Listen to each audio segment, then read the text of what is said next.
Work versus Family. Part 1, Level 1, Simple English. David was a man with a big dream. He wanted to be successful. He wanted to give his family a good life. He wanted money, a big house, and respect. Every morning, David woke up before the sun. His alarm rang at 5:30 a.m. He rubbed his eyes, got out of bed, and prepared for work. His wife, Anna, was still sleeping. His little daughter, Emma, was sleeping too. David put on his suit, tied his tie, and drank a quick cup of coffee. He did not eat breakfast with his family. He was always in a hurry. At 6 a.m., he left the house. The city was quiet. The streets were empty. But David was already running to his job, at the office. David worked in a tall building in the city. The building had many windows, many lights, and many people in suits. Inside, the office was busy. Phones were ringing. Computers were shining. People were walking fast. David sat at his desk. He opened his computer. He started typing emails. His boss, Mr. Gray, wanted everything fast. "David, I need the report in 1 hour," Mr. Gray shouted. "Yes, sir," David said. David worked hard. He never stopped. He ate lunch at his desk. He stayed late every night. His co-workers said, "David is the best worker here. He never takes a break." But deep inside, David was tired. He missed his family. Still, he told himself, "I must work. I must earn money. My family will be proud of me." At home. While David worked, Anna stayed at home with Emma. Anna cooked, cleaned, and took care of the little girl. Emma was only 6 years old. She had long brown hair and bright eyes. She loved to draw pictures and tell stories. Every afternoon, Emma asked her mother, "Mommy, when will Daddy come home?" Anna smiled sadly. "Maybe late, sweetheart. Daddy is busy at work."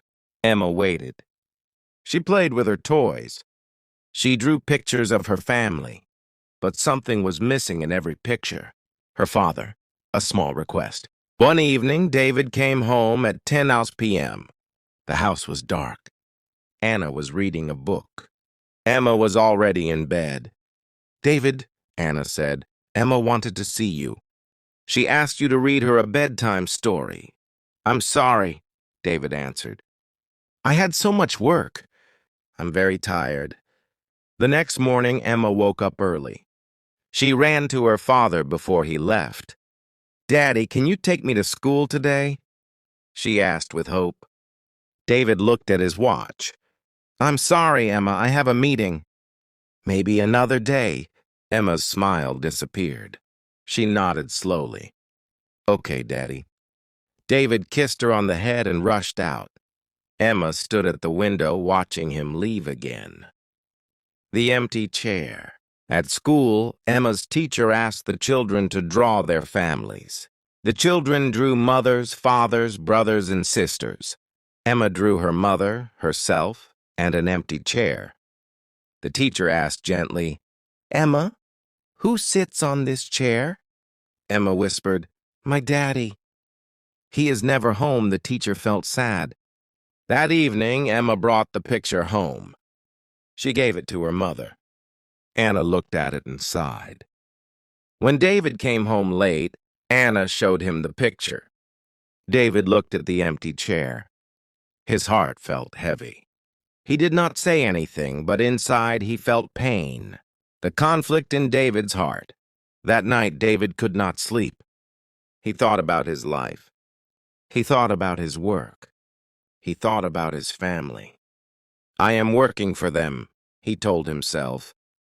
"But they are lonely. My daughter is growing up without me. My wife is always alone. What am I doing?" David wanted success, but he also wanted love. He wanted money, but he also wanted family. Work gave him money. Family gave him love. But he could not have both. He had to choose. A chance to change. One Friday, Mr. Gray called David into his office. "David, you are my best worker," Mr. Gray said. "I want you to lead a big project." It will give you more money, but it will take all your time. You will work nights and weekends." David's eyes opened wide. More money sounded good, but then he remembered the picture. He remembered Emma's face.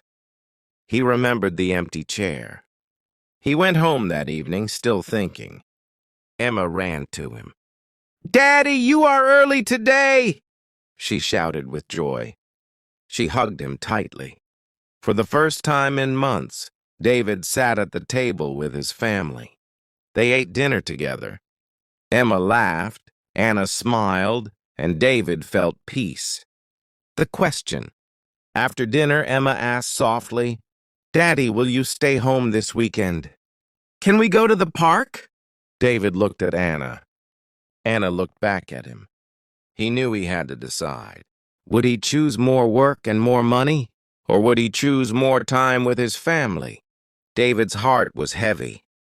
But deep inside, he already knew the answer. Work versus family. Part 2, Level 1, Simple English. David lay awake in bed that night. Anna was asleep beside him, but his eyes were open. He thought about Emma's question. "Daddy, will you stay home this weekend?" It was a simple question, but it was heavy in his heart. He remembered Mr. Gray's offer. More money, a bigger project, more respect, but also more hours away from home. David closed his eyes. He imagined Emma playing in the park. He imagined Anna smiling beside him. He imagined laughter at the dinner table. Then he imagined himself sitting alone in the office, staring at a screen. His heart whispered, "Family is more important." Saturday morning. The weekend came. For many years, David spent weekends at the office. But this time, he stayed home. When Emma woke up and saw him in the kitchen, she gasped with surprise. "Daddy, you didn't go to work?" "No, sweetheart," David smiled. "Today I am with you." Emma's face lit up. She hugged him so tightly he almost dropped his coffee. "Best day ever," she shouted. Anna stood at the doorway watching. She felt warmth in her heart. For a long time, she had raised Emma almost alone. Now, for the first time in many weeks, her family felt complete. A day at the park. David, Anna, and Emma went to the park. The sun was bright, the sky was blue, and children were running everywhere. Emma held her father's hand. "Come on, Daddy! Push me on the swing!" David laughed and pushed her higher and higher. Her laughter filled the air. Then Emma wanted to play on the slide. She climbed up, waved, and slid down quickly. "Daddy, did you see me?" she asked. "Yes, Emma." "You are so fast!" For hours they played together. David ran, jumped, and laughed like a child again. He forgot about emails. He forgot about reports. He forgot about his boss. He remembered only love. A family dinner. That evening, they ate dinner at home. Anna cooked Emma's favorite food, pasta with cheese. They sat around the table together. Emma told funny stories from school. She talked about her teacher, her friends, and even the class pet turtle. David listened carefully. He laughed at every joke. For the first time, Emma felt her father was really listening. "Daddy," she said, "I want you at every dinner." David's heart softened. "I will try, Emma, I promise." Anna looked at him. She could see he was serious. Monday morning. The weekend ended. On Monday morning, David had to return to the office. He wore his suit and tie, but something was different. His heart was not excited. He felt heavy. He missed the sound of Emma's laughter. He missed Anna's smile at the dinner table. At the office, Mr. Gray called him again. "David, have you decided? Will you lead the big project?" David took a deep breath. "Sir," he said, "I am thankful for the offer, but I cannot take it. My family needs me." Mr. Gray raised his eyebrows. "Family? David, this is business. You will lose a big chance."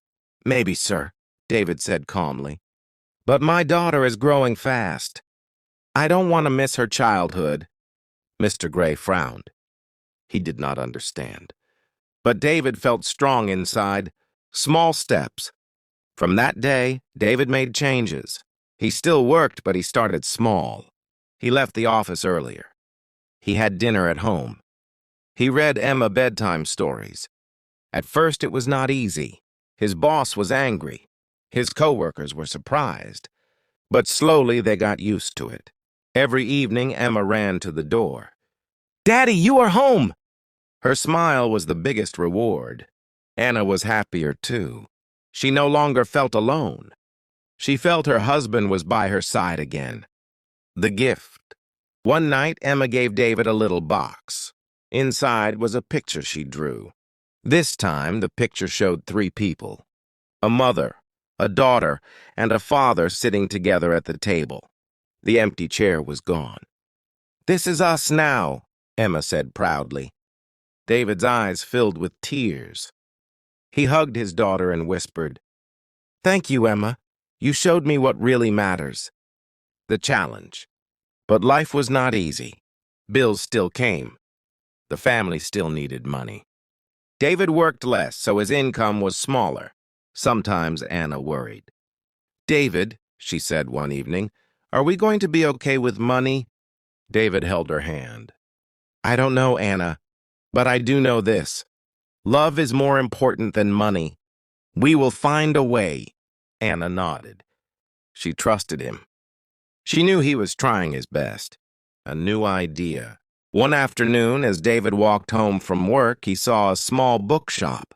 In the window, there was a sign, "Help Wanted." David thought, maybe I can work here in the evenings. Less money, but less stress. I can still be close to home. He went inside and talked to the owner. The owner was kind. "Yes, I need someone for a few hours each day. The pay is small, but you can go home early." David smiled. This was not a big job. It was not powerful, it was not rich, but it gave him time with his family. A new beginning. David worked at the bookshop part-time. He still worked at the office in the mornings, but he finished earlier. In the evenings, he helped in the shop. Then he went home to Anna and Emma. Sometimes money was tight. They could not buy everything they wanted. But they had something better, time together. Emma often said, "Daddy, I don't need toys. I just need you." And David knew he had made the right choice.